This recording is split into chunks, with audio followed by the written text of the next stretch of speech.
Buenas noches, mi nombre es David Pérez y esta es La Concordia TV. El día de hoy tengo un gusto muy grande y es de nuevo traer al profesor Alejandro Cardoso, doctor en politología e historia de la Universidad de los Andes, el doctorado en la Universidad del País Vasco de España. Doctor, quisiera iniciar esta conversación con un brindis por el inicio de la liberación de su patria, Venezuela. Saludos. Saludos, querido David. Muchas gracias. Bueno, como ustedes habrán visto en el canal Únete por la Historia de Únete por Colombia, conversamos en varias ocasiones sobre la influencia que tuvo Petro sobre Chávez y no viceversa, y además la vida de lujo que tuvo Chávez de rockstar, ¿no? Lleno de lujos y caviar, lo que llamaba usted la izquierda divina.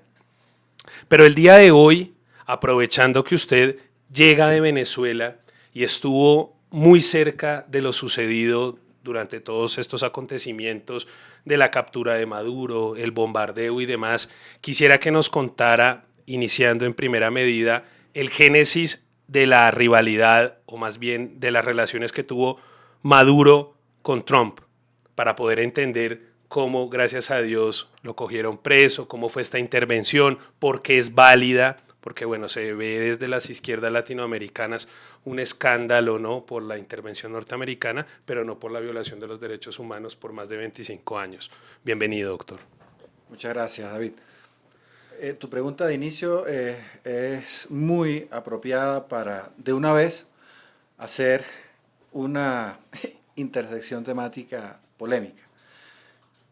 Trump ha debido llevarse muy bien con Maduro porque Maduro entregó todo. Maduro le ofreció todo a Trump. Le ofreció el país, le ofreció reservas de oro, obviamente le ofreció la faja petrolífera completa, le ofreció minerales estratégicos, coltán, etc. Tierras raras que llaman. Tierras raras, exactamente. Todo el acceso a tierras raras que, bueno, Venezuela es riquísima y parte de esa riqueza, digamos, geológica la comparte también Colombia.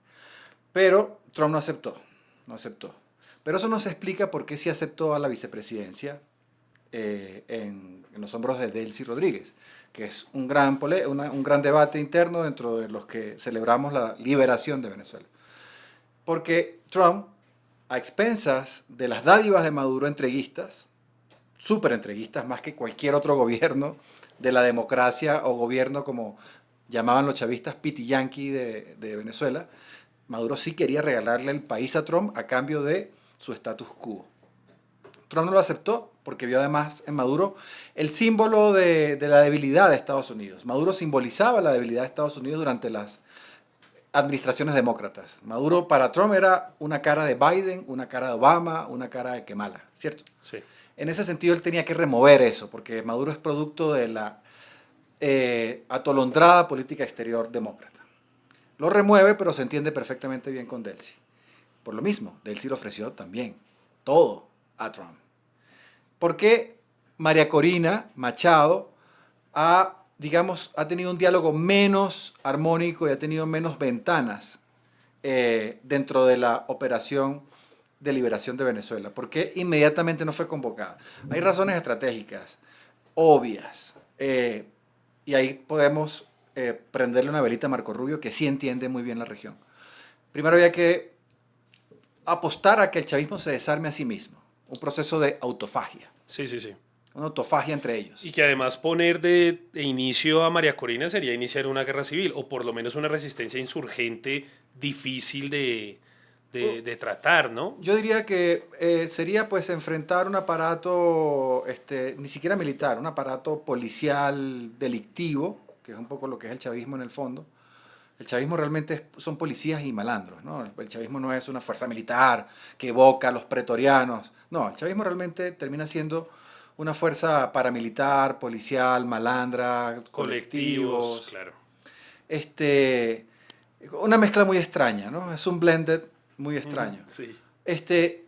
No, María Corina, llegar así de repente, pues sí, le hubiera costado mucho aplacar algún tipo de ruido urbano en manos de estos malandros, de estos delincuentes. Pero tal vez después se hubiera se habría entronizado muy bien con el proyecto de la liberación de Venezuela, no hay duda. Pero Trump apuesta a ir por lo seguro en ese sentido. Que se desmonte el propio mecánico que montó equivocadamente la máquina. Vale.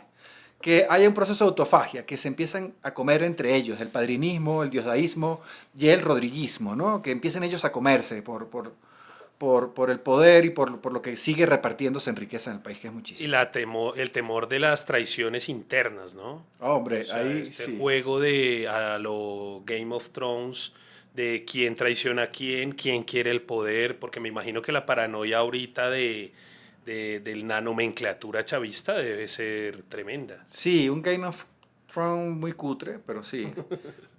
Imagínate la imagen de uno poniéndose la pistola y otro la pistola y todos así en un círculo apuntándose todos la pistola, así, un poco así, un poco así.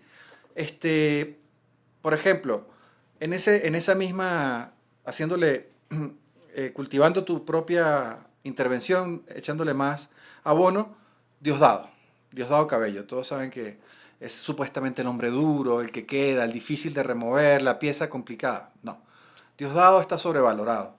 Diosdado se aburguesó, Diosdado le encanta la buena vida, Diosdado no es aquel que se va a ir como un guerrillero a las montañas a pasar sed, frío y hambre, no. Diosdado es un tipo absolutamente cómodo, siempre ha sido muy perezoso, muy flojo.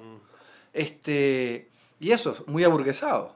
Entonces, Diosdado con artes disuasivas, efectivas y con más dinero, se remueve más fácil que una mancha de plátano, es decir, rápidamente. Entonces, esos factores, evidentemente, tal vez Trump no los vea con la claridad, porque Trump tiene una agenda que va desde Venezuela hasta Irán, pasa por Rusia, Groenlandia, se devuelve a, Japón, a por Japón, ejemplo. China, Taiwán. Es decir, esto es un ítem de la agenda.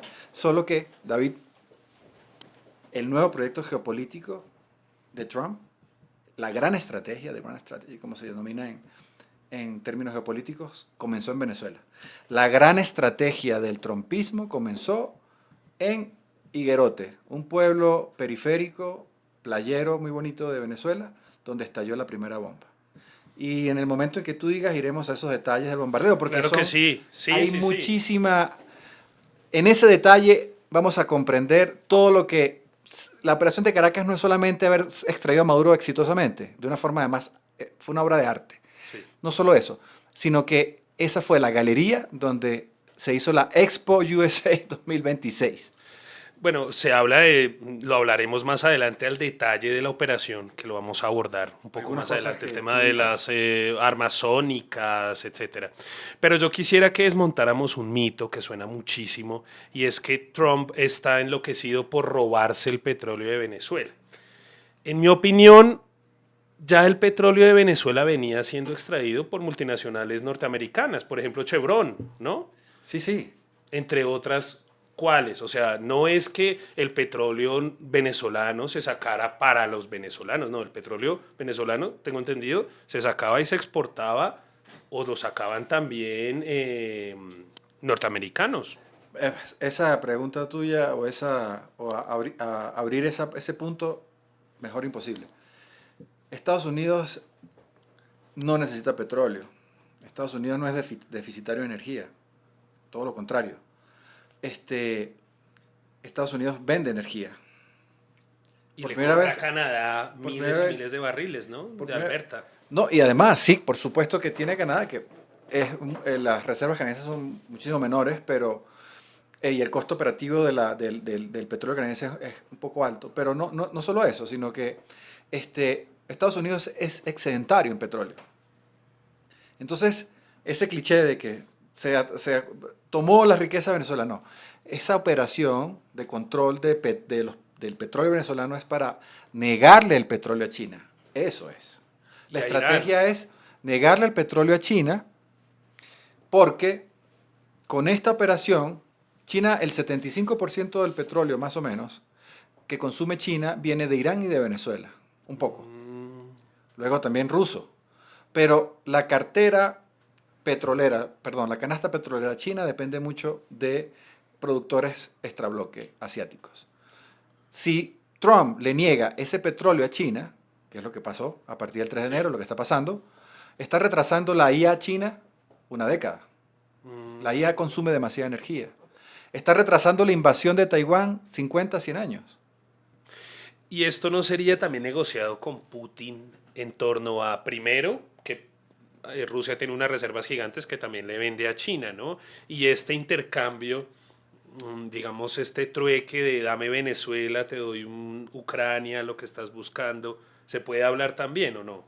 Se especuló mucho y a mí me encanta esa especulación, incluso pensar en ella como a modo fantasía geopolítica de que en Alaska, ¿te acuerdas la reunión que Sí, sí, hubo? sí. Una reunión súper interesante, muy poco comentada. Se dice que se habló un poco de ese tema, ¿no? Ucrania por Venezuela, ¿cierto? Sí. No es loco.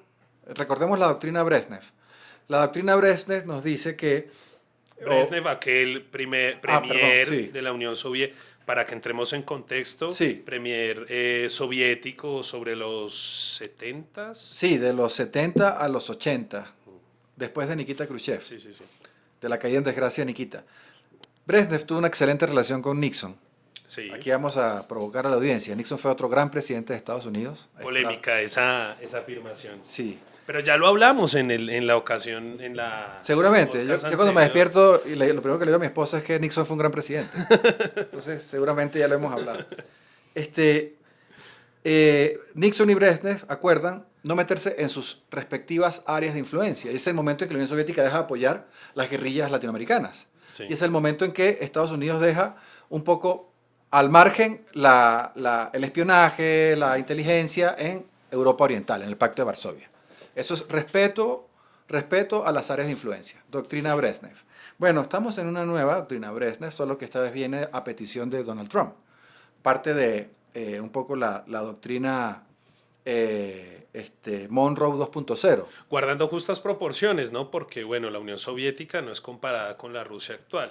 Me refiero que, digamos, Totalmente. sí, la influencia, por ejemplo, Putin perdió la influencia que tenía en Siria, ha perdido la influencia que Por tenía supuesto. en varias partes del mundo, ¿no?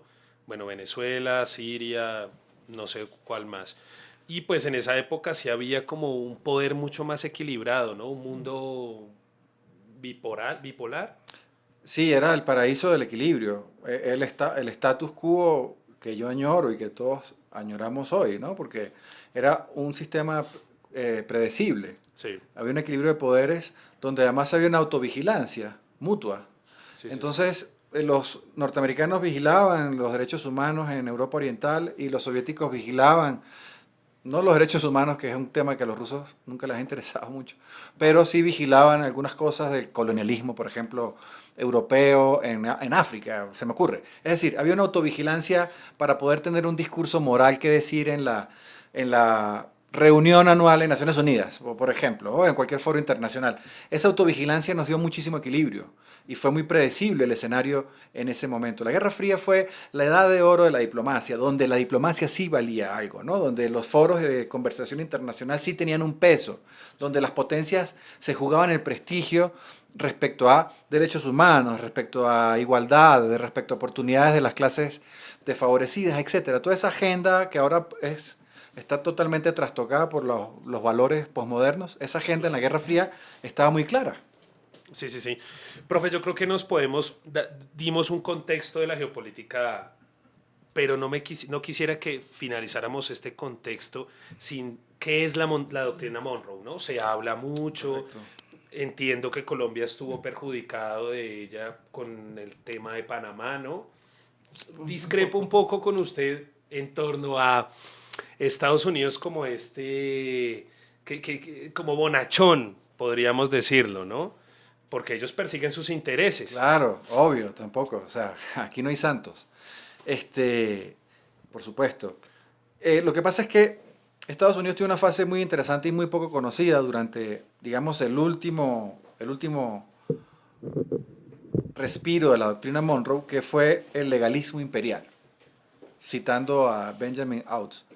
El legalismo imperial pues, es esa política exterior que comienza no con la doctrina Monroe, porque el legalismo imperial es muy posterior, pero es aquella política exterior que se basa en el respeto al derecho internacional, Así sea como pasa en el sistema judicial de todos los países del mundo, ¿no? Así haya jueces que son corruptos, abogados que son inmorales, lo que sea. Pero había una especie de respeto al derecho internacional, basado en las capacidades de cada potencia. Desde luego, no podemos caer en el ensueño que embriaga y atonta liberal de que las potencias podrían regularse por instituciones supranacionales. Eso no se cumple y obviamente, ¿quién es Guterres hoy? ¿Quién es Guterres? Obvio, ¿no? Y la ONU cada día está mucho más desprestigiada. Desprestigiado. Junto con la OEA, incluso la misma OTAN está tambaleando. Yo ahí les hago un paréntesis. Hoy salió la noticia de que Estados Unidos se retira de la Organización Mundial de la Salud. Finalmente, Interesantísimo. después de demostrar, con lo cual, por cierto, no estoy de acuerdo, pero de demostrar pues una serie de antítesis de las vacunas y todo eso, ¿no? Y de la manipulación de China sobre esa organización. También creo que es uno de los Claro, y issues. sí hay una serie de, bueno, no sé si se puede conversar el tema, vamos a hacer un paréntesis muy rápido, pero sí se generaron una serie de condiciones patológicas en países europeos Sí. que llegaron a prohibir incluso Cierto, algunas algunas marcas, sí, sí. algunas marcas que, bueno, no queremos que baneen el video, entonces vamos a dejar ahí el tema. Si Volvamos quiere, a ahí lo- para Pero que no, vamos a para hacer que algo no vayamos para muy las lejos. personas que No, son. yo no, yo me vacuné Yo como tampoco. 16 veces, pero Pues el problema es que la Organización Mundial de la Salud se volvió como este organismo que de repente está por encima de la autonomía de todos los gobiernos. Y que Y planeaban quedó algo. demostrado eso en pandemia. Fue bastante peligroso y yo creo que eso no va precisamente con este tipo de mentalidad de la doctrina Monroe de Estados Unidos. No va. Ellos no pueden tener una organización que les dicte cómo tienen que generar sus políticas y yo creo que precisamente por eso fue que se tomó esa decisión. Bueno, entonces esta doctrina Monroe es, pues digamos en palabras de un mamerto, la forma de imperialismo, en cómo digamos, la doctrina norteamericana para apoderarse del continente y de demás colonias o factorías, como dicen sí, también. como todo, ¿no? Nadie salió de la doctrina Monroe. Nadie salió de la enmienda Platt, pero a los mamertos les encanta citarlas como los síntomas más evidentes del imperialismo. Bueno, Claro, y esto va, entonces, es que, bueno, los que nos ven perdonarán el salto entre temas, pero sin embargo todo tiene un hilo de conexión, que es la mentira que nos están tratando de meter con estos temas de por qué es tan inmoral la intervención de los norteamericanos. E inmediatamente nos citan el caso de Chile. Y yo quisiera un paréntesis, doctor, por favor, Sí. muy cortico, sobre cuál fue realmente la participación de los Estados Unidos en el golpe que le dio Augusto Pinochet a Salvador Allende. Y ahí qué pena yo llego a complementar un poco el punto que está diciendo David. Se cita el caso de Chile, pero también se cita el caso de Oriente Medio. Libia, Afganistán, Irak. Entonces, prácticamente lo que te dice la extrema izquierda es que Vietnam. cada vez que Estados Unidos se mete en un país, todo sale mal. Y te citan inmediatamente a Irak, que de hecho es el ejemplo que dio Donald Trump de por qué está haciendo las cosas como las está haciendo Exactamente. en Venezuela. exactamente. Pero nunca te hablan de Japón, de Corea del Sur, Hombre, de Europa. de Europa. Pero bueno, el tema de Libia y, o sea, como a Gaddafi sacarlo de esa manera, no sé, tal vez pudo ser un error, ¿no? Sí, pero ahí los que, El tema los que de- movieron ficha ahí fue Inglaterra, Francia de Sarkozy, Italia de Berlusconi, porque lamentablemente a nuestra magnífica audiencia no podemos decir tacos, pero no lo voy a decir. Pero es que Gaddafi asomó el pip y lo fregaron. Gaddafi bajó la guardia Sí, sí, sí. y lo fregaron. O sea, Citando a Kissinger, a veces ¿cómo es ser amigo de Estados Unidos? Hay algo que sí, ser sí. peor que ser amigo de hay algo que es... Hay algo peor que ser enemigo de Estados Unidos y ser amigo es ser amigo de Estados Unidos. Y que Estados Unidos no tiene amigos, tiene intereses. Lo Eso decía es una- Kissinger, ¿no? Eso es una cita apócrifa, pero sí, se la adjudican a Kissinger. Eso lo dijo un primer ministro británico. Es mi registro más antiguo, en el finales del siglo XVIII hacia el XIX. Pero sí, el realismo es eso. El realismo es, los países no tienen amigos, tienen intereses. Pero volviendo a ese cuestionamiento de la doctrina Monroe No, nos respecto fuimos sin a el tema de Chile. Pinochet. A Esto Chile. es vital. ¿Qué pasa? Lo que pasa es que la izquierda tiene que hacer una tarea que yo sé que es muy complicada, y por eso los abrazo y les doy un beso. La izquierda tiene que leer. Entonces, como no leen, sino se autoleen pues propaganda, panfletos, etcétera, pues Sí, están sí. en una espiral de desinformación terrible todo el tiempo. Las venas abiertas de América Las venas Latina y abiertas de demás América Latina. papeles higiénicos. Las venas abiertas de América Latina, el propio Galeano se arrepintió de ese libro. Sí, sí, sí. En una Dijo que entrevista ante el país en Brasil. sí, se arrepintió, dijo, bueno, yo creo que se arrepintió falsamente porque bastante plata hizo con ese libro. En el siglo XXI, ese libro tiene, al menos a la fecha, tiene más de 30 ediciones o 20 ediciones, en siglo XXI. Bueno, les tengo envidia. Ojalá mi libro de Chávez se vendiera como las venas abiertas de América Latina. Pero lo que dices tú, la operación en Chile de la CIA, la participación de la CIA.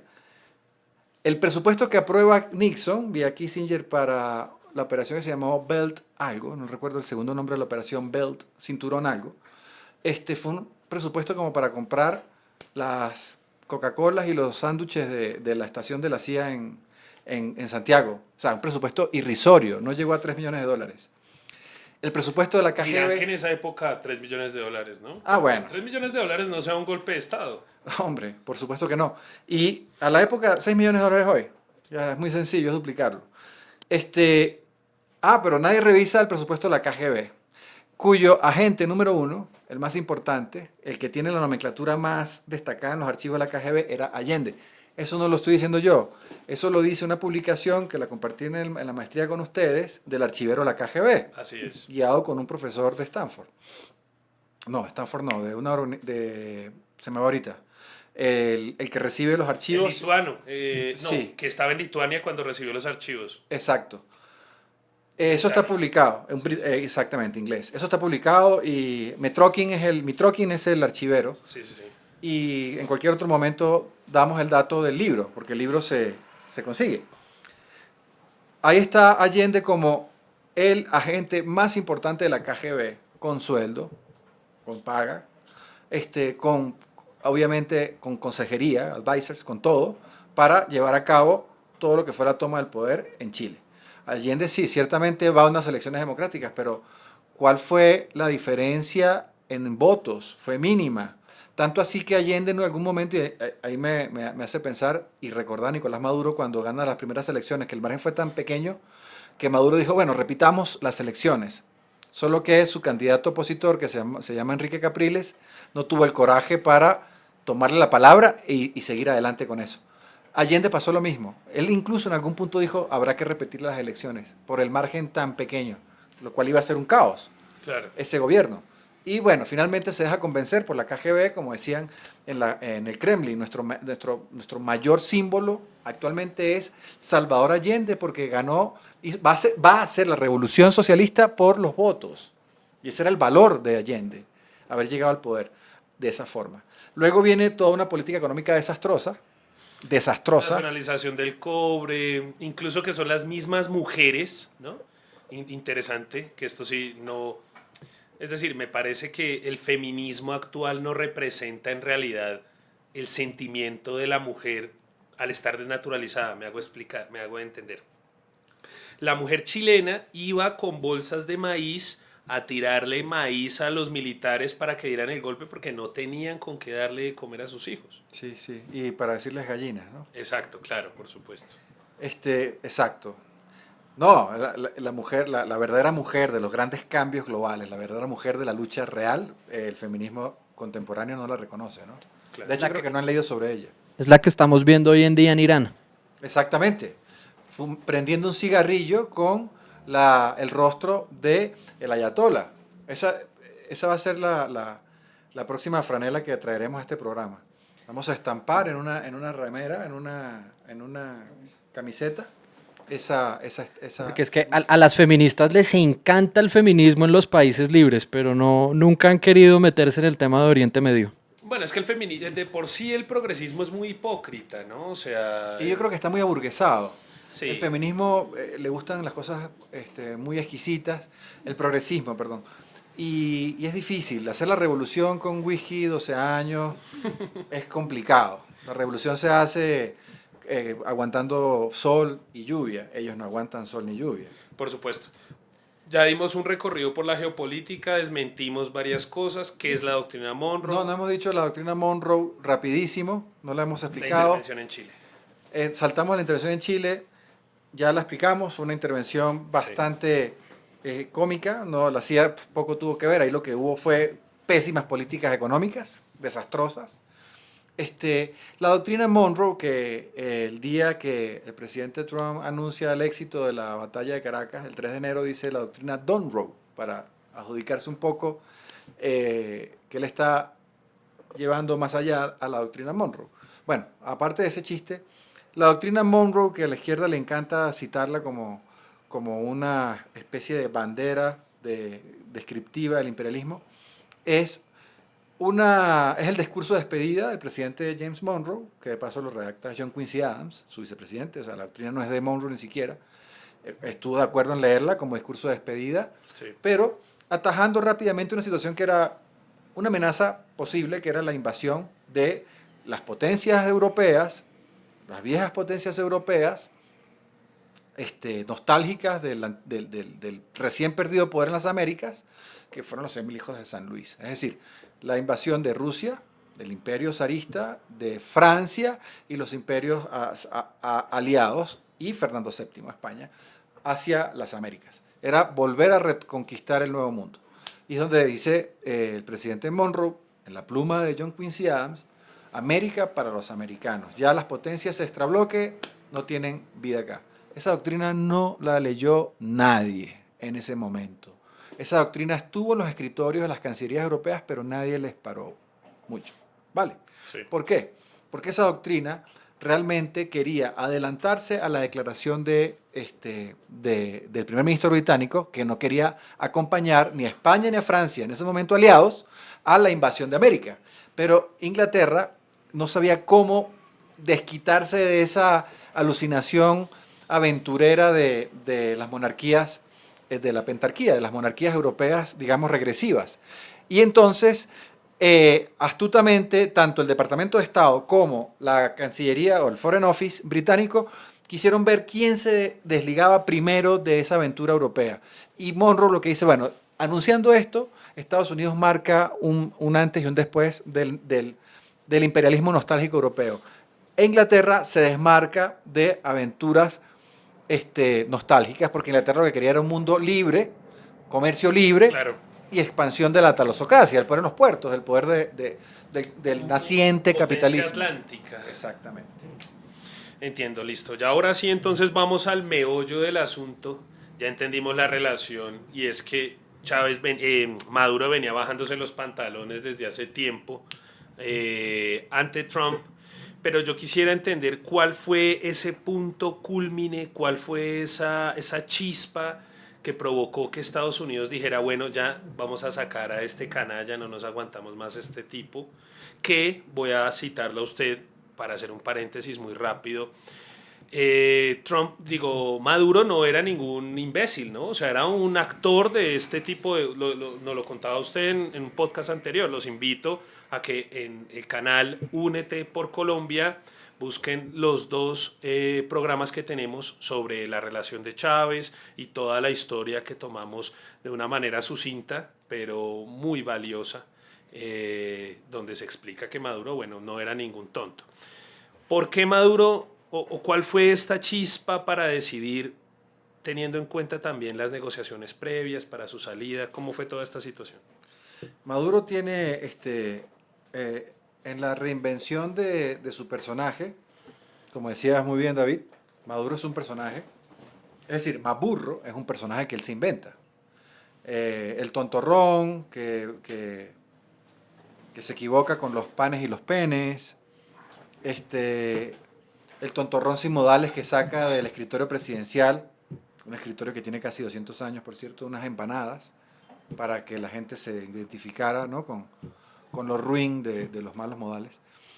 Ese personaje es un invento de él, donde decíamos en aquel momento, fue un un giro de propaganda muy dentro de la comunicación política brillante. No, profe, no Sí. no quiero que se vaya a quedar esto, que quede en un paréntesis Sí. para que me lo conteste más tarde. Decían que Celita, ¿no? Como le menciona, Sí. que ella era la cabeza de la cuestión, ¿no? Que Celita, era ella sí. la realmente maléfica, pues, que Maduro era ahí el títere. No, aquí no hay títeres. Aquí no hay los títeres sabemos cuáles son. De Greta Thunberg para abajo. Aquí no hay títeres. Los títeres son otros. En la nomenclatura no hay títeres. Eso es otra falsa creencia de los que creen que están desarmando el sistema. No. Sí, Los títeres son Greta Thunberg, los títeres son otros. Este, los rockeros, el de Pink Floyd. bueno, Roger Waters. Yo no sé por qué, yo lamentablemente por culpa de él estoy dejando de escuchar grandes canciones que en su momento él compuso. O el de Hulk, ¿no? Se me pasa el Acabó nombre. con la discografía, la destruyó. La destruyó. La destruyó. La destruyó. ¿Cuál era Diego el actor este que es tan mamerto y tan fastidioso? Mark Ruffalo. Ajá. Que por cierto, dato curioso, le acaban de quitar el contrato con Marvel Studios por sus últimas declaraciones en los Golden Globes. Claro. Que Imagínate. Pues él siempre ha sido como apologista de la dictadura venezolana, igual que Roger Waters, pero pues digamos que con los últimos acontecimientos geopolíticos, pues ese discurso se queda sin piso y yo creo que Estados Unidos se está dando cuenta pues que lo que están es, o pues el entretenimiento norteamericano lo que se está dando cuenta es que están perdiendo audiencia por politizar cosas como Marvel. ¿Me entiendes? O sea, Marvel no debería estar politizado, debería ser simplemente entretenimiento. Y por hacer ese tipo de cosas, pues se están viendo afectados los estudios, las producciones, las películas, y la gente ya no está consumiendo ese tipo de productos como antes por culpa de la politización. Entonces no se debería ni generar apología a la dictadura chavista o al régimen iraní, así como tampoco se debería hacer apología al trompismo, porque se supone que es entretenimiento para niños. Pero eso es lo que estas estrellitas nunca han entendido, pero ya los están empezando a descabezar a todos. Y son los títeres, entonces. Claro. Eso sí. Exactamente. Bueno, pero quiero comentar a nuestro gran máster del estudio que nada es inocente a la política, ¿no? Eso sí tenemos que entenderlo. Y yo estoy, desde el punto de vista del arte, estoy convencido de que debe haber un límite, pero sabemos que todo el mundo traspasa ese límite. Maduro, Silita. Bueno, lo que desborda la operación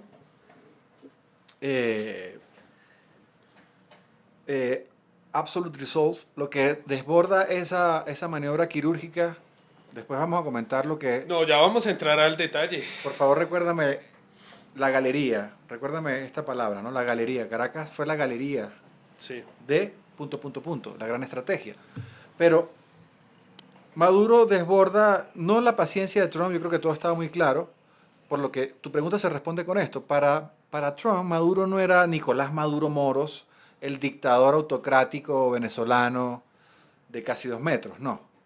Para Trump, Maduro era Biden, era Kemal, era Obama, era el fracaso de la política exterior demócrata.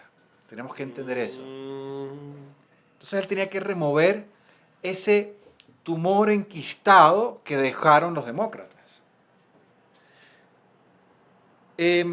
Controla la posición de Venezuela, es un pivote geopolítico, estratégico, usado por el narcotráfico, no ahorita, desde los años 90, 80. Es el sueño de Pablo Escobar Gaviria de llegar al poder político. Bueno, el madurato es el pablismo, escobarismo en el poder, eran mafias. Sí, narcoestado en Un su narcoestado, sí. Y lo que decíamos antes de grabar, el problema, y por eso incomoda tanto a Trump, es que Trump le puso nombre a todo y tumbó muchas máscaras y le puso el cascabel a muchos gatos. Entonces, claro, es muy incómodo. Nadie quiere que le digan la verdad en la cara, nadie, muy poca gente está tan tranquila espiritualmente como para recibir sus verdades en la cara. Todo el mundo quiere seguir un proceso de autoengaño, un proceso de disonancia cognitiva. Y Trump está rompiendo, digamos, esos procesos de disonancia cognitiva. Y eso molesta mucho. Sí, Cartel de los Soles. Desde las palabras de un narcotraficante de origen árabe, Walid Maklet, en Venezuela, de origen árabe, pero venezolano. Él estaba denunciando el narcotráfico en los tempranísimos años del chavismo. Él cae preso, y él dice, aquí está pasando droga la nomenclatura chavista desde el 2004, 2003. El Pollo Carvajal, jefe, uno de los caciques de la inteligencia venezolana que está cantando como un canario ahora en Estados Unidos, seguramente incentivó muchas de estas ¿Fundador cosas. del SEBIN? Sí, de los fundadores del SEBIN. El SEBIN no lo fundaron, lo que hicieron fue una reconfiguración de la antigua DICIP. Pero sí, fundador del SEBIN. Diferente a la que llamaban en aquella época PTJ, ¿no? Sí, no tiene que ver. La PTJ es el 6CPC actual en Venezuela. Es la policía de la fiscalía, ¿no? O sea, la policía técnica ¿Cómo judicial. decir aquí cuál es? ¿La SIGIN? La DIJÍN, La DIGIN. Es la policía técnica judicial. el CTI también, El CTI más bien. el Centro Técnico de Investigación de la Fiscalía. Exactamente. Solo que acá no tiene potestades policiales, sino de investigación para la fiscalía. Allá sí. Eran tanto investigadores forenses como policías. Y esa es distinta. Ahora que lo dices, no está tan contaminada, o sea, sí está, pero no tanto como los otros aparatos represivos. No, la DICIP, que era la Policía Política de la Democracia, se reconfigura en el SEBIN. Ahí es donde está el Pollo Carvajal, otro personaje que no recuerdo ahorita su nombre, son los dos como arquitectos de esa nueva policía política que estaba vinculada a estas operaciones que Walid Maklet había denunciado desde hace muchos años. Escuchen esto. Él cae preso en Venezuela. Empieza a denunciar y le promete a... No, perdón, él cae preso en Colombia. Si no Sí. estoy mal.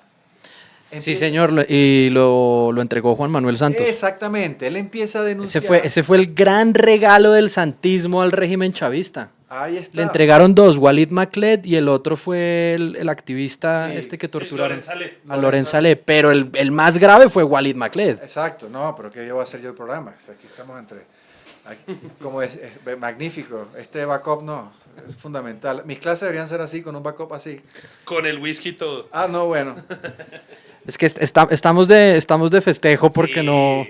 se retrasó un poco, pero es que estamos esperando que usted volviera de Venezuela. Sí, Porque sí. usted tiene la noticia, la minucia de primera mano, ¿no? Pero bueno, sigamos. Muchas gracias. El 3 de enero es una fecha que nos trae a todos los que queremos la libertad una sonrisa cada vez que pensamos en esa fecha. Hombre, muchas gracias.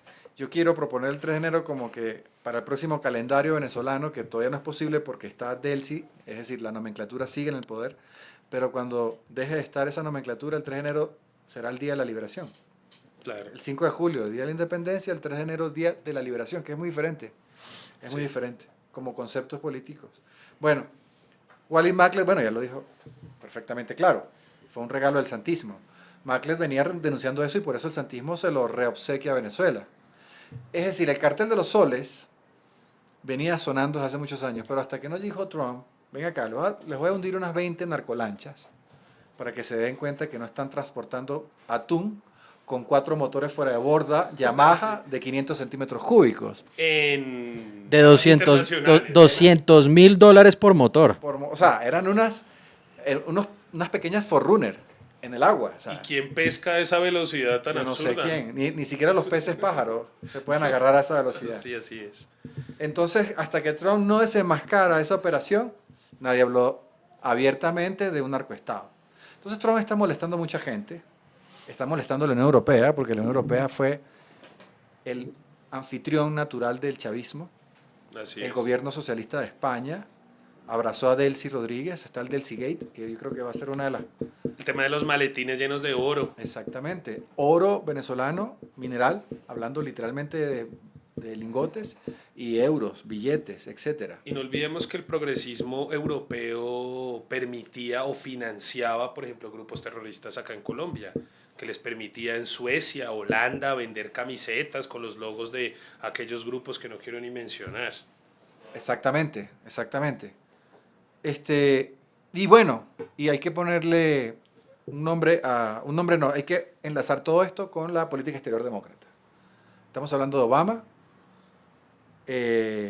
Departamento de Estado John Kerry, Departamento de Estado Hillary Clinton, estamos hablando de Biden. Blinken no lo quiero pringar tanto, pero fue un desastre también. Es decir, aquí hubo el peor momento, el apagón más brusco de Estados Unidos después del 11 de septiembre fueron las administraciones Obama-Biden. Ahí fue donde Rusia se inyectó esteroides y donde el chavismo se inyectó esteroides. Y los esteroides creo que se los suministraron los demócratas. Grupo de Boston. Búsquenme una foto de Maduro con el grupo de Boston cuando era canciller. Hablaba de tú a tú con el senador Kennedy. Es decir, estamos hablando de una cohabitación espectacular, completamente cómoda. ¿Podría hablarse? Patrocinio. Bueno, a expensas de Venezuela se le dieron a Irán el acuerdo de Obama a Irán, a expensas de canales diplomáticos venezolanos. Claro. Yo aquí hago un paréntesis también que hay que tener en cuenta que nuestro querido Joe Biden devolvió a los célebres famosos narcosobrinos al señor Alex Saab, reconocido testaferro de Nicolás Maduro, un tipo que tiene problemas por tráfico de armas, minería ilegal, narcotráfico, lavado de activos, vínculos con el régimen iraní, o sea, con Hezbollah. ¿Qué no tiene encima ese tipo? Y Biden, asesorado por un costeño, perdón lo que voy a decir, degenerado, que se llama Juan González, que era el asesor de la Casa Blanca, le recomendó que lo mejor era liberar a los narcosobrinos y a Alex Saab a cambio de unas elecciones libres en Venezuela. Y ahí fue que... O sea, Estados Unidos quedó como un idiota después de Claro. eso. Y ustedes ven el perfil de Juan González ahorita en X, y el tipo es creo que uno de las personas más caraduras, dirían en mi tierra, cara de tabla, que hay en la red social. Es un cara dura, porque no se arrepiente de toda su consejería errática y vendida. Es decir, es muy sospechoso Juan González. Es un lobista de Maduro. Pues, pero no nos vayamos más allá de Rodríguez Zapatero, ¿no? Bueno, Rodríguez Zapatero es... Bueno, pero es que estamos... Es como hablar de un jíbaro en un parque vendiendo estupefacientes. O sea, Rodríguez Zapatero cayó muy bajo. O sea, es lo más... Bueno, pero sigamos porque es que Sí. la geopolítica... Hay mucho Sí, hay porque... demasiado. Sin embargo, hay que tener en cuenta que seguimos un hilo conductor. Sí. Que ¿cuál es? El contexto geopolítico internacional, pues redundante, de cómo estaba Venezuela, qué estaba pasando hasta hace muy poco y cuál fue el detonante entonces que Trump dijera más que el oído, más que las palabras de Marco Rubio en su oído, de ya vamos a sacar a este tipo y vamos a ver que, porque bueno, hablaban mucho en un término norteamericano, no sé cuál es exactamente, pero era que Trump habla mucho hace poco, ¿no? Taco. Sí, Trump always checking out, ¿no? Siempre Pero yo creo que la pregunta es si Estados Unidos únicamente tiene intereses y Maduro le ofreció todo a Trump, ¿por qué Trump no quiso negociar con Maduro y prefirió tumbarlo? Yo creo que esa es la pregunta que vale la pena responder. Y bueno, y volvemos tal vez no ha Sí, sido... sí, más bien lo que dice Diego tiene Diego. razón. ¿Por qué no se fue a Bielorrusia? ¿Eso era cierto? Sí, ¿O a Turquía? O sí. etcétera. Diego, la respuesta vamos a volverla a decir en otra forma.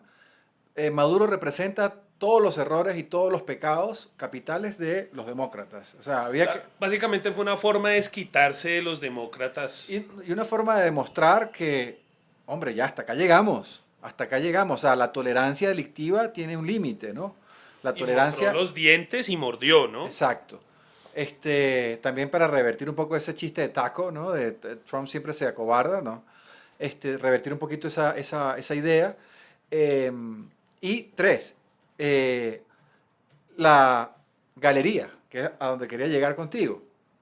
¿Qué es remover a Maduro? Una operación que incluso, pues, se dice que se hizo una réplica de la casa búnker, del personaje, para poder hacer varias veces la práctica de la extracción.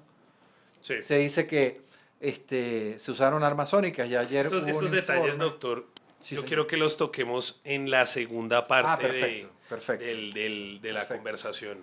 Pero Maduro, ¿qué significa? Maduro significa la la cápita diminuta de la política exterior estadounidense en tiempos de demócratas. Maduro significa la hipocresía del sistema internacional. Maduro significa Maduro era la cicatriz abierta de la debilidad de Estados Unidos en tiempos demócratas. O sea, había que cerrar todo eso, ¿no? Maduro era el upside down de la política exterior estadounidense. O sea, era todo lo que ellos no querían y la parte más horrible de sus decisiones. ¿Y cuándo esta negociación se fracturó? ¿Cuál fue el momento culmine en que Trump dijo, no vamos a darle más plazo a este tipo para que negocie? ¿O estaban dando o estaban ganando tiempo mientras los Delta Force no se entrenaban para poder hacer esta cuestión tan impecable? Bueno, ahí pues sería ya hablar de ese aspecto táctico sería pues improvisar, ¿no? Yo no sé esa parte táctica si cuánto tiempo de entrenamiento hubo y cómo se ganó. Más bien me refiero, doctor, a que ¿cuándo fue que Trump tomó la decisión real de vamos a sacar a este tipo? Casi la noche de Navidad. Solo que cuestiones climáticas retrasaron Y motivado más que por esta cuestión de... Porque se conversó con él varias veces respecto a su exilio. Sí. Garantizado. A Rusia. Se habló de Turquía, se habló de Bielorrusia, pero realmente era a Rusia. Y el propio Maduro dijo que en Rusia iba a sufrir muchas restricciones de su riqueza, para disfrutar su riqueza. Otra cosa que la audiencia debe escuchar, porque la audiencia también debe hacerle seguimiento posterior a lo que el petrismo se va a llevar después de esta administración nefasta en sus bolsillos. Claro, ¿no? que sí. Es decir, la riqueza acumulada por Maduro la cifra no la voy a decir porque es una cifra que me deprimiría otra vez. Es absolutamente surreal. Pues solo eran 10.000 millones de dólares en oro, ¿no? Que tenía en Suiza. Bueno, más de 116 toneladas a cuenta propia en lingotes de oro. Señores, esto suena rápido, se dice rápido. Otra cosa, y esto es un paréntesis que voy a hacer de oro, porque va a ser una pregunta paréntesis a todos y a todas. Si Trump no remueve a Maduro, la banca suiza y el gobierno suizo iban a decir que habían recibido casi 130 toneladas de oro de Maduro. Por supuesto Por que supuesto no. que no. Entonces, ¿quién es Trump? Realmente Trump es el sistema, como la izquierda quiere decir, ¿no? Que es como la cúspide del sistema. Sí, O la Trump élite, realmente es lo incómodo. el antisistema Así es. más grande del siglo XXI. De acuerdo. Eso quiero que los que escuchen este programa lo piensen, simplemente. Yo hago aquí una pequeña aclaración también. Hay una fecha muy importante y el chavismo incluso, digamos que mamó mucho gallo con esa fecha y es el 27 de noviembre. El 27 de noviembre Estados Unidos declaró al Cartel de los Soles y al gobierno de Nicolás Maduro como Forest Terrorist Organization. Sí. Lo declararon una organización terrorista foránea que atentaba contra la seguridad nacional de Estados Unidos. Sí. A Maduro le dijeron, si no se va antes del 27, vamos a ir por ti. Sí. Y se lo dijeron, te vamos a capturar y te vamos a traer a un tribunal a Nueva York. No le dijeron que le iban a dar de baja, no le dijeron que lo iban a bombardear, le dijeron, te vamos a capturar. Así Y él siguió bailando reggaetón en televisión y haciendo payasadas. Eso que era molestando. Y fue a tal punto que cuando Trump vio la respuesta de Maduro después del 27 de noviembre, donde lo vio bailando y sacando canciones y haciendo payasadas, que sintió que eso era una ofensa directa en contra de él. Y ahí fue que dijo, a este tipo no lo tenemos que bajar. Y lo que está diciendo el profesor muy inteligentemente, se planificó para la mejor fecha, que era la Navidad. Sí. Y el Año Nuevo, porque es cuando todo el mundo está de festejo y tienen la guardia baja. Bueno, junto con de nuevo, Marco Rubio, o sea, Trump no hace más que darle elogios a Marco Rubio, ¿no? Lo califica como el mejor secretario de Estado de la historia de Estados Unidos. Marco Rubio además lleva otra medalla, que es que desde tiempos de Kissinger, no había un secretario de Estado que fuera también consejero de política exterior del presidente, que es el doble cargo que tiene Marco Rubio. En el segundo sí es como, digamos, pro tempore, pero es secretario de Estado y advisor de seguridad del presidente de Estados Unidos. O sea, tiene dos cargos importantísimos. Además maneja todo el tema de el disuelto sistema de ayuda exterior, ¿no? De USAID. Todo eso lo maneja Marco Rubio. Y lo maneja de una forma tremendamente bien. Y estoy de acuerdo contigo y con Trump. Es un gran secretario de Estado. De esposa colombiana, ¿no? Esposa colombiana, lo cual le da el triple de sabiduría. Cuando uno está jugando un juego estos de gamer, uno sabe que tiene que ponerle sabiduría, tiene que ponerle agilidad, tiene que ponerle Claro. fuerza. Bueno, Marco Rubio, por casarse con una colombiana, tiene de sabiduría el tope, entiende la región. Claro. Muy bien, la entiende. No, y en una entrevista se menciona que, o sea, le preguntan a Donald Trump si esto ha sido una especie de venganza por ser hijo de cubanos, y Trump no se sonroja de decir que muy posiblemente sí. O sea, creería que tal vez Marco Rubio persigue el tema de ser, pues, digamos, el sueño de todo cubano de lograr derrocar a la Cuba de los Castro, ¿no? Yo meto ahí cuña, hay filtración de información que dicen que la orden es que haya cambio de régimen en Cuba antes de que se acabe el año. Habrá que apostar entonces en Polymarket. En Polymarket. Sí. Pero Marco Rubio él va a liberar, él va a borrar el comunismo y es un poco como la historia de Uribe.